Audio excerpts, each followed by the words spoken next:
Seguimos aquí, amables televidentes. Bueno, miren, como hablaba más tarde de salud, Salud Pública reporta 793 casos de COVID, la cifra más alta en los últimos meses.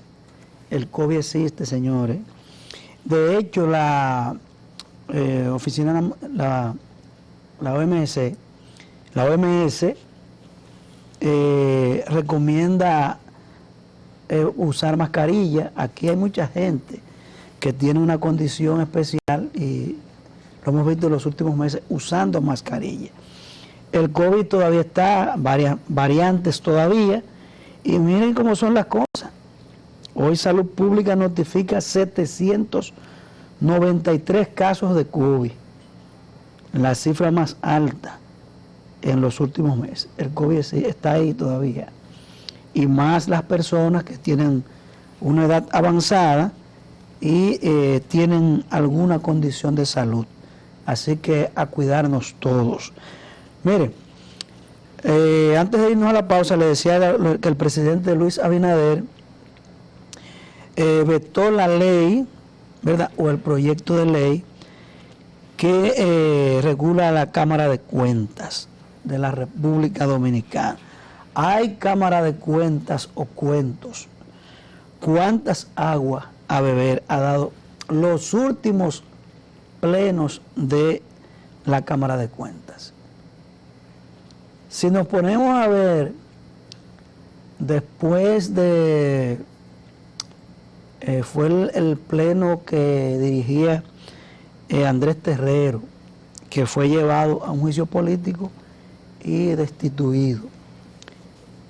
Después llegó Liselot Marte de Barrios, ahí las cosas, ¿verdad?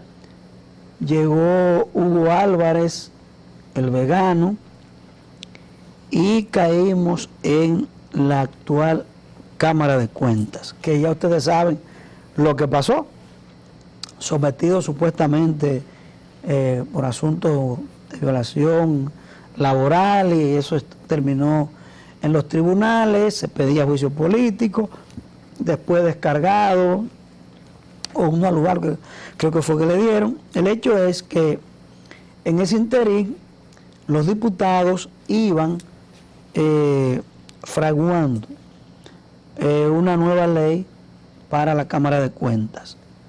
Y entre ellas, las cosas que nosotros aquella vez hablábamos, era hasta de un suprapoder, o sea que los estados de cualquier institución tenían que ser hasta avalados por un organismo internacional, cosas que yo no le veo credibilidad a eso, porque yo entiendo que si vamos a auditar Promipyme, por ejemplo, Promipyme, por citar una, y se audita Promipyme, bueno, hay que confiar en los datos que dio Promipyme y que la Cámara de Cuentas evaluó.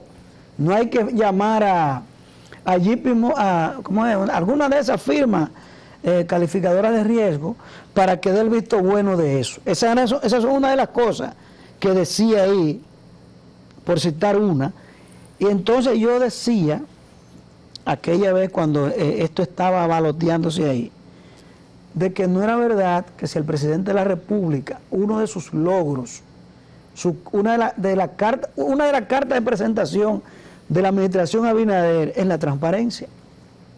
Entonces no es verdad que el presidente se iba a dar el lujo de que vamos a firmar esto teniendo una potestad constitucional de hacerle algunos ajustes.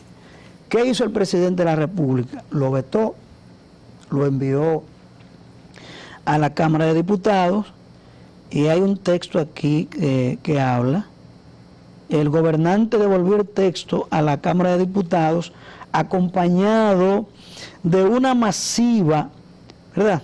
Una carta, una misiva en la que afirmó que es importante para la efectividad del control externo de la existencia de un robusto régimen administrativo sancionador dirigido a los funcionarios de los organismos auditados Y entonces ahí sigue diciendo, el presidente habla en la carta que le envió a la Cámara de Diputados, 1, 2, 3, 4, 5, 6, 7, 12 artículos que el mandatario decidió observar.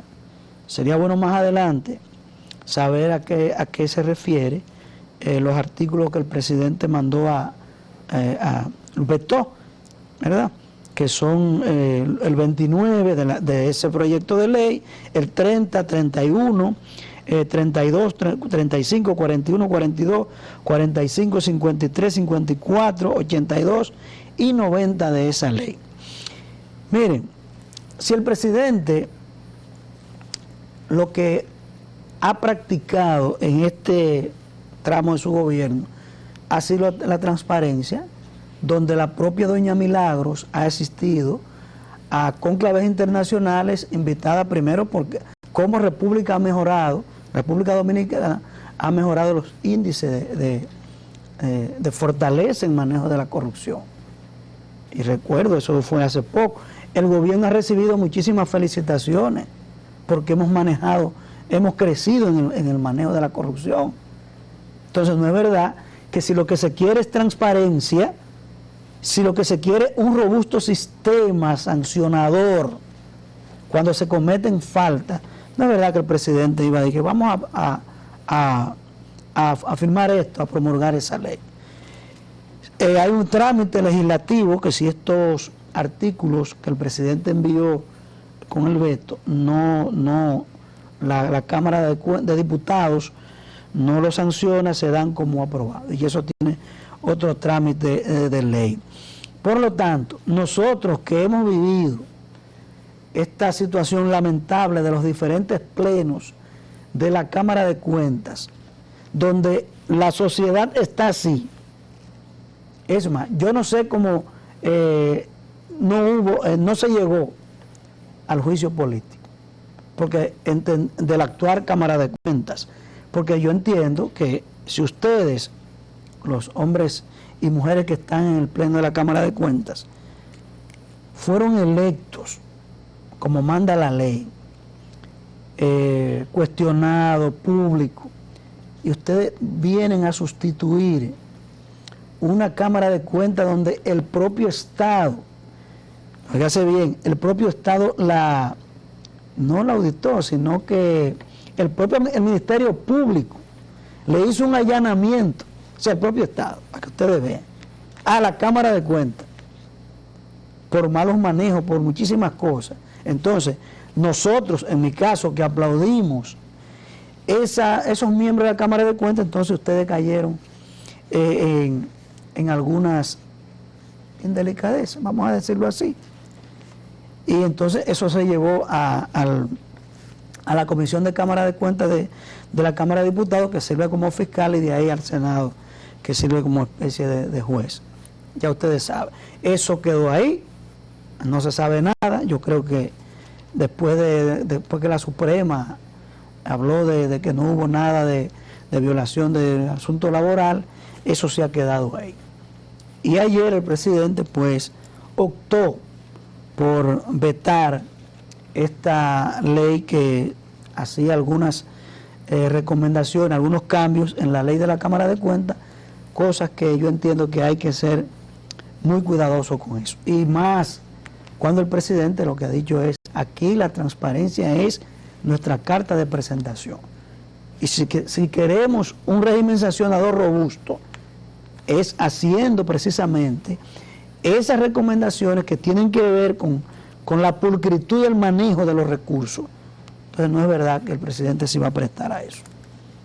No creía. Por eso he querido compartir con ustedes este tema, que fue anoche cuando estábamos ya en la emisora, que salió la información.